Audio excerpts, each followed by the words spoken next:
சுவிட்ச் ஆன் சுவிட்ச் ஆஃப் செய்வதற்கு 30 கோடி சம்பளம். ஆனால் இந்த வேலை பார்க்க ஆளே இல்லை.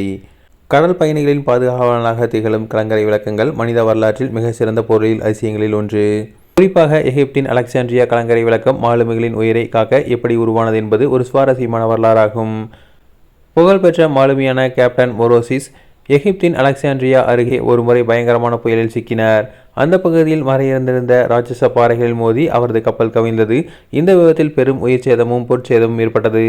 இந்த சம்பவம் கடலில் கப்பல்களை பாதுகாப்பாக வழிநடத்த ஒரு வழிகாட்டி ஒளி தேவை என்பதை அந்த நாடு ஆட்சியாளர்களுக்கு உணர்த்தியது. ஆட்சியாளரின் உத்தரவின் பேரில் ஒரு கட்டிடக் கலைஞர் கடலின் நடுவே ஒரு பிரம்மாண்ட கோபுரத்தை உருவாக்கினார்.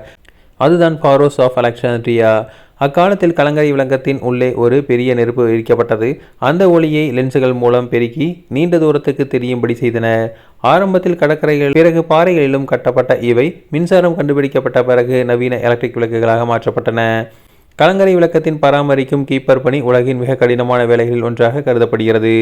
அதற்காக ஆண்டுக்கு சுமார் 30 கோடி ரூபாய் வரை ஊதியம் வழங்கப்பட்டாலும் இந்த பணிக்கு வர பலரும் அஞ்சுவார்கள். அதாவது கடல் நடுவே ஒரு சிறிய கோபுரத்தில் முற்றிலும் தனிமையில் இருக்க வேண்டும். ராட்சச அலைகள் கோபுரத்தையே மூழ்கடிக்கும் அளவிற்கு எழும்பும். பயங்கரமான புயல்களை துணிச்சலுடன் எதிர்கொள்ள வேண்டும். எந்த சூழலிலும் கலங்கரை விளக்கத்தின் ஒளி அணைந்துவிடக்கூடாது. ஒரு நிமிடம் ஒளி அணைந்தால் கூட அது பல மாலுமிகளின் உயிருக்கு ஆபத்தாக முடியும்.